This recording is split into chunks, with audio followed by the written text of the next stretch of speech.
नमस्कार, आप देख रहे हैं श्री पोस्ट लाइव। मैं हूं सृष्टि राज। बिहार की राजनीति में एक बार फिर लोजपा परिवार सुर्खियों में आ गया है।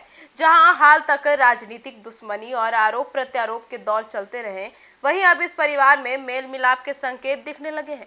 दरअसल पूर्व केंद्रीय मंत्री और आरएलजेपी यानी राष्ट्रीय लोक जनशक्ति पार्टी के अध्यक्ष पशुपति कुमार पारस ने चिराग पासवान को लेकर एक ऐसा बयान दे दिया है जिसने बिहार की राजनीति में नई चर्चा छेड़ दी है।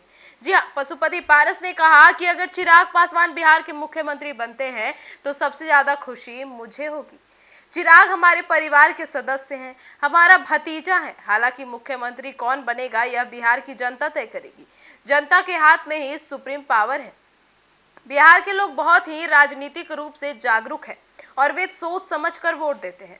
उन्होंने आगे कहा, अगर बिहार की जनता चिराग पासवान को पसंद करती है और उन्हें मुख्यमंत्री बनाना चाहती है तो यह बहुत अच्छी बात होगी।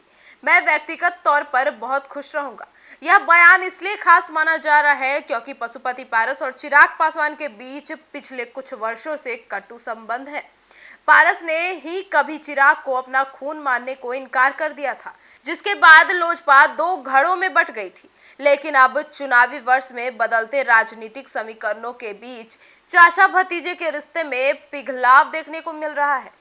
गौर करने वाली बात तो ये है कि हाल ही में चिराग पासवान के जीजा अरुण भारती ने भी चिराग को मुख्यमंत्री बनने की शुभकामनाएं दे दी थी। अब उसी कड़ी में चाचा पशुपति पारस का भी यह बयान राजनीतिक रूप से अहम माना जा रहा है। तो क्यों ना हम आपको उनके बयान के साथ छोड़े, आप पहले सुने उनके बयान को। लगातार विपक्ष जो वोट चोरी का आरोप लगा रहा है, लेकिन जीतन राम मांझी कह रहे हैं कि नया जो वोटर लिस्ट आया है वो पूरी गंगा जल की तरह पूरा दम स्वच्छ है। अरे जीतन राम मांझी जी सरकार में है तो सरकार की बात करेंगे, लेकिन निष्पक्ष होके राजनेताओं को बोलना चाहिए। आखिर इसके पहले आपने क्यों नहीं जांच कराया? लोकसभा का चुनाव हुआ, विधानसभा का चुनाव हुआ, उसमें मतदाता सूची सही था। और आज जब बिहार का चुनाव हुआ, क्योंकि बिहार में एनडीए की स्थिति खराब है, जो सामाजिक न्याय के लोग हैं, दलित है, शोषित है, पिछड़ा है, अकलियत के लोग हैं, जो एनडीए के खिलाफ में महागठबंधन के साथ लोग हैं, तो ये भारत सरकार जानबूझ करके चुनाव आयोग पर प्रेशर डाल करके और बिहार में तकरीबन 67 लाख लोगों को मौलिक अधिकार से वंचित किया गया। ये सब घोर संविधान क्या भेजा हो। मैं इसकी निंदा करता हूँ। महागठबंधन की आपको कितनी सीट का ऑफर मिला? नहीं, अभी सीट उट की कोई बात नहीं हो रही है। किसी दल के बारे में नहीं बात हुई है।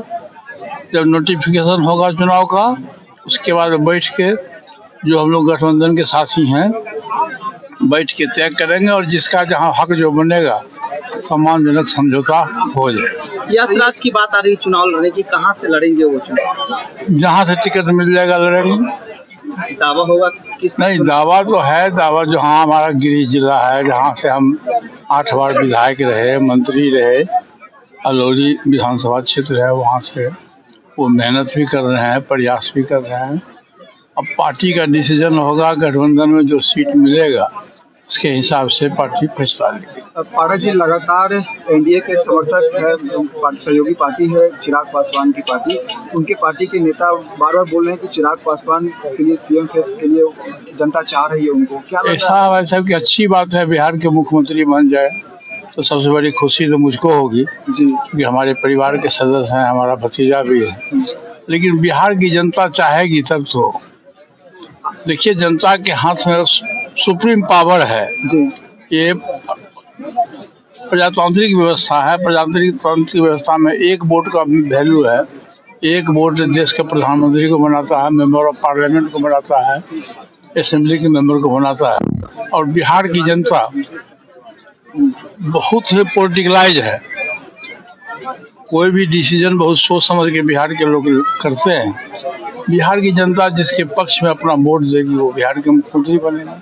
क्या चिराग पासवान बने तो हमारे परिवार का लड़का है, तो हमको और सबसे बेसी खुशी पारस होगी। जी को क्या लगता है कि चिराग सीएम मटेरियल है बिहार के लिए? नहीं, ये तो बिहार की जनता बताएगी, हम हमारे एक बताने से कुछ नहीं होगा। चलो, यह बयान उन्होंने हाजीपुर में एक श्रद्धा कार्यक्रम में शामिल होने के बाद मीडिया के बातचीत के दौरान दिया था। अब सवाल उठ रहा है कि क्या चाचा भतीजे में सुलह हो गई है या फिर यह चुनावी रणनीति का हिस्सा है।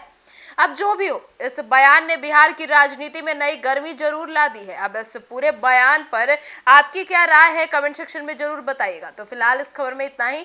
आगे की खबरों के लिए जुड़े रहिए हमारे साथ और देखते रहिए सिटी पोस्ट लाइव। धन्यवाद।